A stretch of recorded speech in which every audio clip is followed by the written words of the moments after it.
Today we will talk about plastic hinge formation. Here a fixed ended beam supporting a nominal distributed load W.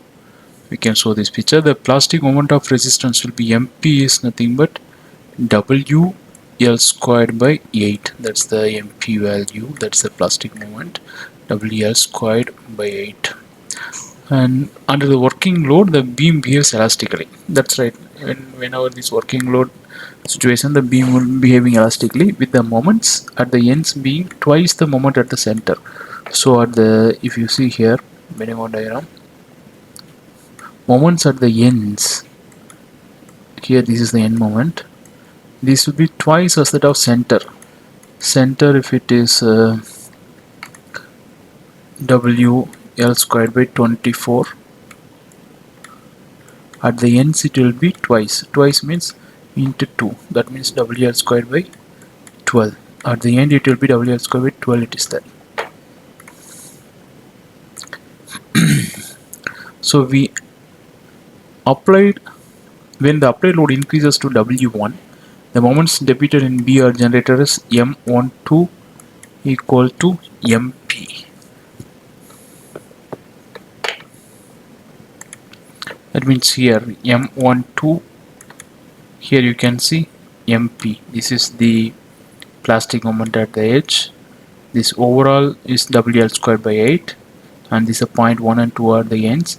So moment at the center will be WL squared 24, means moments at the ends will be twice the moment at the as that of center.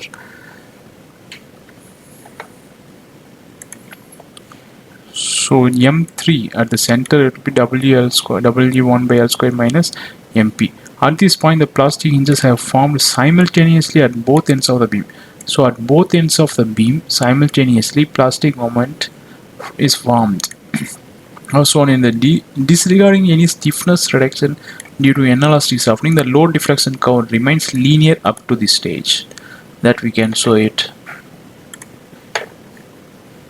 Here you can see at this stage from here to here, this is the linear portion from moment 1 and 2 at the MP value.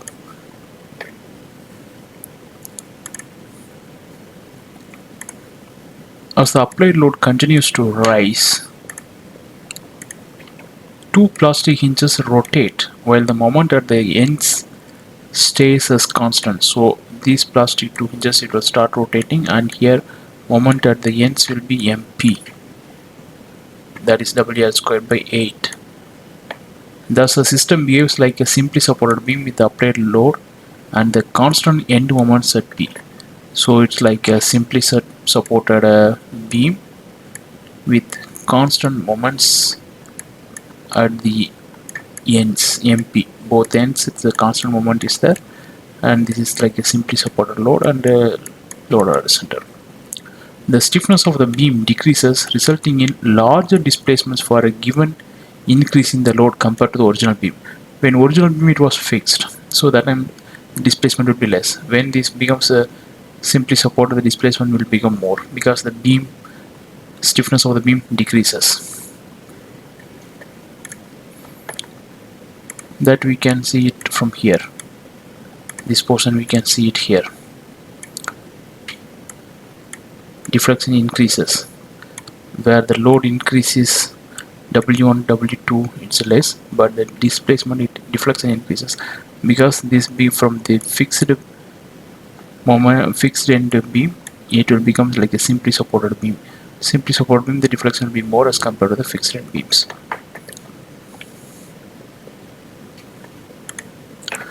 Ultimately, when the load increases to W to 2W, the moment is also, moments are illustrated M12 equal to MP, so M3 will be 2W L square by 8, that is MP, 2 MPs are right, 2W minus MP equal to WL square by 8 equal to MP only, it will come. So this indicates that the third plastic hinge has formed at the center of the beam. So WL square by 8 means that value is equal to MP. So that means third plastic hinge has formed at the center of the beam, leading to an unstable collapse mechanism failure. So the ultimate load is W equal to W2 value. W2 is nothing but 2W, because this is 2W L square by 8, right? Then the load factor is W ultimate load by original load equal to 2. That means the plastic moment resistance is calculated as MP is WU into L squared by 16. The linear elastic plastic response curve we have seen, then the curve D consists of series of straight lines like this, and so not like exactly, it will be going like this, and then this there is increase with the rate of displacement increasing, accelerating, and the stiffness diminishes with each hinge formation. Once the hinges forms, the stiffness is getting reduced. So here we can see the plastic amount of resistance MP is WL squared by 8, and N moments under working load is WL squared by 12, and middle is WL squared by 24. So middle, whatever WL squared by 24 is there, that twice the moment will be at the ends. That means like here it is 1 means here it is 2. This is the Benioff distribution. Middle it's 1 means here it's 2. The moments are after plastic hinge formation at the ends. If you see MP, this also MP, this also MP, and here also it's MP. So this one, the moment from here to here, it will be like a redistribution kind of thing happens. And ultimate load capacity will be factor of 2. So plastic moment of resistance will be W equal to L squared by 6. WU L squared divided by 16. That's the MP ultimate plastic moment resistance. We will see like a group discussion. Welcome everyone. Today we will dive into the mechanics of plastic hinge formation in fixed end beams. Let's explore how these hinges influence structural integrity under increasing loads.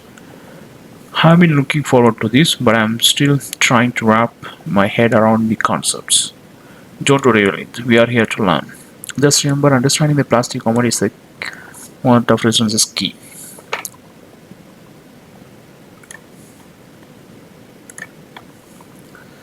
Here we can see the mechanics. Here we have our fixed end beam subjected to nominal distributed load of W.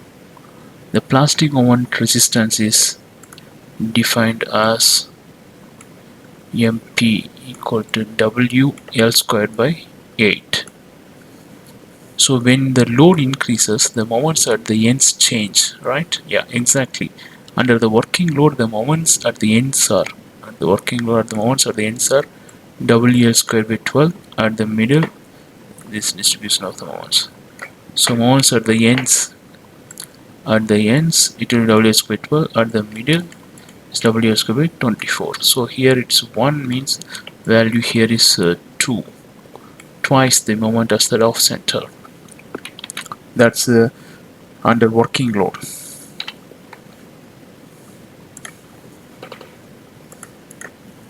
Critical moment. With intensity now, as we increase the load to W1, we see the plastic hinges forming at both ends. The moments become, if you see here, if we increase the load further, the load W further, if we increase it,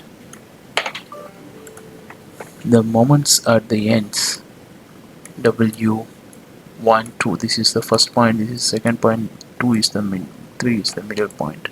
Okay, the moments at the ends equal to MP. So this MP, it comes like this also MP. Moments at the ends it becomes MP. So M3 will be, this total moment is WL squared by 8 minus MP. So what does this mean for the beam's behavior? It means we are reaching the yield capacity. This beam is transitioning to a plastic state. So moment load is increased, W2 equal to 2W, and here's the turning point. With load W2, we have third plastic moment hinge forming at the center. So M1 and 2, that's the N moments are MP. M3 equal to WL square by 8 equal to MP. So this is where the collapse mechanism begins. The structure becomes unstable. We are on the brink of failure.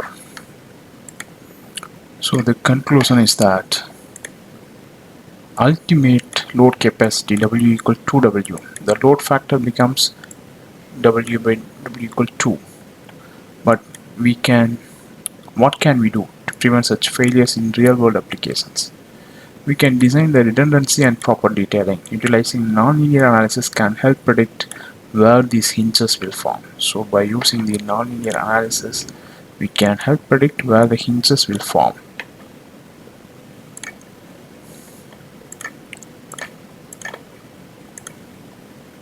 Trainee is asking, I have been reading about plastic hinges in beams. Can someone explain what that means? Can someone explain what that means? Amish is telling, sure, a plastic hinge is a point in a beam where it can rotate without additional resistance. This usually happens when the beam is overloaded. Exactly, when the beam reaches its limit and can no longer hold its shape, it starts to yield and creating plastic hinges. So how does that work in fixed end beam under a load? Good question.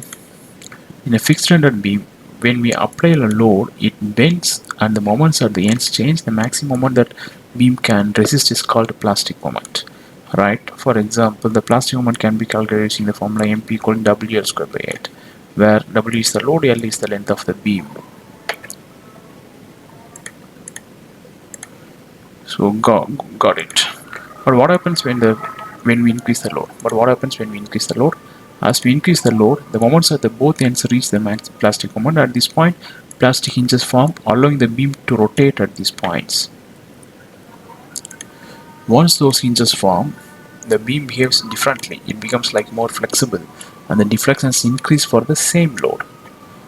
Thoughtfully, why is this important for engineers to understand? Understand the plastic hinges help us predict how the structures will behave under load. It's crucial for safety. Plus, knowing where hinges form allows us to reinforce those areas, ensuring the structure can handle expected loads without collapsing.